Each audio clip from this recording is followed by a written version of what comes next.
जिस दिन मैं पैदा हुई थी, पैदा होने के अगले 10 मिनट बाद ट्रेजिडी शुरू हो गई थी। वो शायद मैंने कभी नहीं बताया, आज ये रह जड़ा गया सी ਉਹ ਇਹੀ ਹੈ। ਠੀਕ ਹੈ, ਇਹਦਾ ਥੰਬਨੇਲ ਪਤਾ ਕੀ ਬਣੇਗਾ ਕਿ ਸਟਰੋਂਗ ਉਜ਼ਮਾ ਪੈਦਾ ਹੋਣ ਦੇ 10 ਮਿੰਟ ਬਾਅਦ ਕੀ ਫੇਸ ਕੀਤਾ। तो वो ना, मैं पैदा तो हो गई, दाइयाँ साहब आई थी घर में और मेरी अम्मा को बड़ी तकलीफ भी हुई। बस मैं उसका भी माफ़ी मांगती हूँ, क्या करें, माँ है ना, वो बड़ी मुश्किल से बच्चों को पैदा करती है। हाय। तो जब मैं माँ बनी, जब मैंने अपने बेटे को पैदा किया, फिर मुझे एहसास हुआ कि माँ कितनी तकलीफ़ से मौत को हाथ लगा के अपने बच्चे को दुनिया में लेके आती है। वही बच्चे बड़े होकर कहते हैं आप कौन हैं। जनाब मैं पैदा हुई, 10 मिनट बाद गुट्टी देते हैं ना, गुट्टी जिसे बोलते हैं, तो वो गुट्टी आए तो बनी बनाई मिल जाती जो भी। तो मुझे वो शायद पड़ा हुआ था, वो किसी ने गुट्टी जो भी मेरी खाला ने दी, तो उसमें मैंने कोई चीखें चुखें भी मारी, रोई भी मैं बड़ा, लेकिन कोई सुन नहीं रहा था मेरी, क्योंकि मैं बहुत छोटी थी, कुछ 10 मिनट की थी, तो मेरी किसी ने नहीं सुनी। तो मैं तकरीबन सहरी के टाइम पैदा हुई थी। और जब सुबह, उस टाइम आपको पता लाइटें वगैरह भी नहीं थी, 40 साल पहले की बात बता रही हूँ मैं, 40 की हो गई।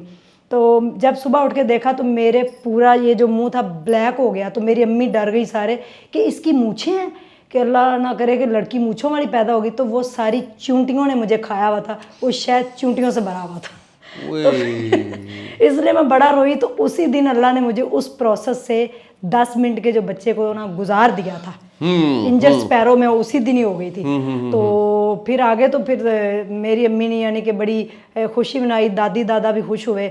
और फिर मेरी दादी जो है उस ज़माने में 1 किलो घी लेके आई थी कि मेरी अम्मा को खिलाया जाए। और मेरी देसी घी, जी देसी घी, कि मेरी अम्मी कमज़ोर हो गई थी। और जनाब जब मैं पैदा हुई तो उससे 1 दिन पहले बड़ी ईद थी उस वक़्त, 20 अक्टूबर को। तो मेरी अम्मी ने बहुत ज़्यादा कुर्बानी का गोश्त खाया था, शायद वो मेरे से बर्दाश्त नहीं हुआ जो भी है।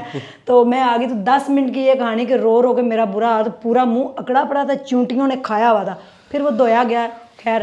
और लोग मुझे देखने आए क्योंकि मैं बड़ी खूबसूरत थी, जो कि आज भी हूँ। क्या बात है आपकी, बिल्कुल ठीक है। अच्छा ये बताया मुझे, अच्छा वैसे मैंने ये कॉम्बिनेशन कम देखा है कि उम्र भी बता दी आपने और साथ ही अपनी तारीफ भी करती। खवातीन तारीफ तो करती हैं अपनी, लेकिन उम्र नहीं बताती या वो झूठ बताती हैं। यहाँ पे मैं बता दूं कि वो खवातीन अपने साथ ज्यादती करती है। अगर कहती है ना मैं 35 साल की, कहते अभी मैं 25 की नहीं हुई, मैं 20 की नहीं हुई, तो 10 साल खुद ही कम कर देती, इसराइल नहीं आ जाना है। लेकिन हम अब एक्सेप्ट कर चुके हैं कि 10 साल का मार्जिन खवातीन रखती हैं, तो हमने ये एक्सेप्ट करना शुरू नहीं भाई, मैं इस 20 अक्टूबर को 40 से होगी, 41 में लग चुकी हूँ। और मुझे बड़ा शौक था मैं 40 की हूँ, क्योंकि 40 की उम्र बड़ी गोल्डन होती है। 40 में जाके ना रिवर्स गियर लगता है, तो आप 25 के ही लगते हैं। बिल्कुल सही है। अच्छा जी, उसके बाद वो उस्मा बड़ा होना शुरू हुई, कहाँ तक पढ़ाई की, फिर उसके बाद रिश्ता कैसे आया, शादी का मामला, ये मुख्तसर नगर जी मैं आपको मुख्तसर बताती हूँ। वहाँ से क्या कहते हैं, मेरी पैदाइश लाहौर की है। फिर मेरे अब्बू जो है ना, मेरी अम्मी जो थी वो लाहौर की थी और अब्बू मेरे गाँव के थे सादा से। तो अम्मी थोड़ी पढ़ी लिखी भी थी। गाँव में वापस चले गए। चले के बाद फिर मेरी अम्मी ने ना बड़े ताने भी मिले कि इसके घर लड़कियां ही होनी हैं, पहली कुड़ी आ गई, हम बड़ियां कुड़ियां होंगी। तो मेरी अम्मी को बड़ा इस बात पे ना क्रिटिसाइज़ भी किया गया मेरी अम्मी के साथ। लेकिन ये अल्लाह ताला की देन होती। मेरे बाद फिर 5 भाई हुए, जिसमें से 3 आज इस दुनिया में नहीं है, 2 हैं और सबसे छोटी मेरी एक बहन है। तो मैं तकरीबन 9 साल की थी, तो मुझे यानी कि अच्छी तरह याद है। तो 9 साल की थी, 10 साल में मैंने कदम रखा, तो मैंने बड़ी मनते मुरादें मानी कि मेरी एक बहन हो। अल्लाह ने मुझे एक छोटी सी बहन दी। तो वो मेरे हाल में 3 से 4 माह की थी, तो मेरी अम्मी बीमार हो गई। उनको गले के अंदर कोई प्रॉब्लम हो गई। ये सारी वो बातें जो मैंने आज तक कभी नहीं कहीं बताई। तो मेरी अम्मी को ना पिंडी ले जाया गया, यानी कि ये चेक करवाने के लिए। और मेरी जो दादी थी वो बहरी थी कानों से, वो सुनती नहीं थी और काफ़ी बुरी थी। 110 साल की होके वो फौत हुई हैं और उस टाइम वो 100 साल की थी। तो मेरी दादी सुनती वगैरह नहीं थी, तो मुझे कुछ करना भी नहीं आता। दादी बहुत बुरी थी और अम्मी चली गई, 2 भाई और छोटी बहन। तो मुझे कुछ नहीं काम करना था। अब मैंने फिर काम करना सीखा। तो मुझे ये नहीं पता था कि आग कैसे जलाते। तो मैं जो सूखी रोटियां होती थी उससे आग जलाती थी। और इस बात पे फिर मेरे अब्बू ने मुझे डांटा भी कि सूखी रोटियों से आग नहीं जलाते। तो मैंने फिर आग जला के ना बड़ी मुश्किल से, गाँव के अंदर हम रहते थे और कसूर से मेरा ताल्लुक के साथ, छोटा सा गांव है। तो मैंने आग जला के रोटियां वगैरह बना के अपने ना, यानी कि मुझे आ गया। जब मेरी अम्मी 20 दिन के बाद आई तो मैं उस टाइम 20 साल की हो चुकी थी। यानी कि जो जिंदगी के 20 दिन थे ना, वो मेरे वाह, वाह, एक वाह, एक वाह, वाह। साल का एक एक दिन गुजरा। मैंने अपने आप को देखा कि मैं किस तरह करूं, और इसी तरह ही फिर करते करते मैं स्कूल भी मुझे भेजा गया, लेकिन मैं पढ़ ना सकी, जो भी था मुझे नहीं पता। उसके बाद हमारे ना फैमिली क्राइसिस बहुत थे। मेरे ताया जी, अल्लाह ताला उनको जन्नत नसीब करे, आमीन। उनके और हमारी एक दरमियान में दीवार का फासला था, तो डेली लड़ाई हो जाती थी। मेरे भाई छोटे थे, मेरे अब्बू कमज़ोर थे, तो मेरे ताया जी के बेटे, ये सारे यानी कि जो भी फैमिली क्राइसिस होते हैं, डेली कोई ना कोई लड़ाई तो मारपीट। तो मेरी अम्मी भी बड़ा परेशान थी वहाँ पे। खेतों में मैंने खुद काम किया है, मैंने सब्जियां तोड़ी हैं, मैंने भैंसों का गोबर उठाया है, अपनी भैंसों का चारा खुद अपने हाथों से काटा है। और आप यकीन मानिए कि मैं 10 किलोमीटर का सफ़र डेली तय करती थी। जो चारा होता है ना भैंसों का, पट्ठियां दी पंड जिन्हों कहते हैं, वो सर पे उठा के मैं लेके आती थी, जाती थी। और उसी 11वें साल की उम्र में मैंने अपने वाला साहब को देखा कि हम गंदम की कटाई कर रहे थे, तो मेरे अब्बू का जो पाँव है वो थ्रेशर मशीन के नीचे आ गया।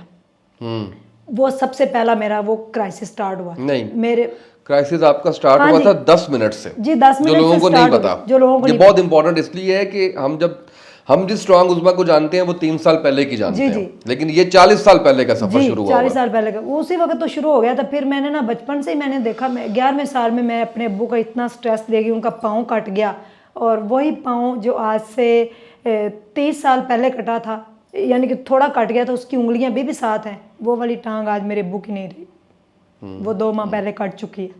और वो डॉक्टरों की गफलत की वजह से जी, मुझे बताया गया। डॉक्टरों की गफलत की वजह से मेरे अब्बू की टांग एक खराब थी और काट दूसरी दी गई है। वो मैं ये सदमा बर्दाश्त नहीं कर सकती। मेरे अब्बू आज 63 साल की उम्र में जो है माजूर हो गए। 30 साल पहले वो 30 साल के थे, और उनकी जो पाँव जो है जिसके ऊपर मशीन गिरी थी, वो वाली टांग सलामत है, और उसके साथ वाली कट गई। ये भी बस जो भी है अल्लाह को जो मंजूर था, शुक्र अल्हम्दुलिल्लाह। फिर हम 1998 में हमने गांव से शहर का रुख किया। एक कमरा किराए पे लिया गया। मेरा बड़ा प्यारा घर था गांव में, मैंने उसको बड़े अरमानों से सजाया था, और मैं कभी शहर नहीं आना चाहती थी। मुझे नहीं पता था शहर कौन सा है। हाँ, जब हम लाहौर अपनी नानी के घर आते थे मिलने, तो हम अपनी अम्मा से कहते थे फाटक वाला पुल है ना अम्मी, असी उच्चे पुल तो थल्ले उतरना है, बड़ा मज़ा आएगा अम्मी, सानू उच्चे पुल तो लै चलना। अम्मी कह रही अच्छा। तो वो ऊंचा पुल देखने का मुझे लाहौर का शौक था। ये नहीं मुझे पता था कि इस पुल के ऊपर नीचे कितने जिग-जैग हैं, कितने क्राइसिस हैं। आप जो पुल का जिक्र करती हैं कि आप चढ़ते हुए नीचे उतरेंगी, बड़ा आपको मज़ा आता है, यही पुल एक दिन आपको रोल देगा, और इसी पुल के पास आपका एक कमरा भी होगा किराए का, जिसके अंदर आप आगे रहेंगी। मुझे ये नहीं पता था। 1998 में हम लाहौर आए, तो सारा सामान वगैरह एक ट्रक के अंदर, मैं, मेरे 3 छोटे बहन भाई, मेरी अम्मी अब्बू साथ नहीं आए थे, अम्मी आई हमें लेके। तो बहुत तेज़ मुझे बुखार था। मुझे अपने गाँव को छोड़ने का बहुत ज़्यादा दुख हुआ। बस यही फैमिली क्राइसिस थे जिसकी वजह से मुझे अपने गांव वाला घर छोड़ना पड़ा। मैं आज भी जब उसको याद करती हूँ, फिर उसके बाद मैं 15 साल अपने गांव नहीं गई। मैंने जाके देखा नहीं, अब मैं जाना शुरू हुई हूँ, मुझे वही जाके अपनी यादें आती हैं उस गांव में।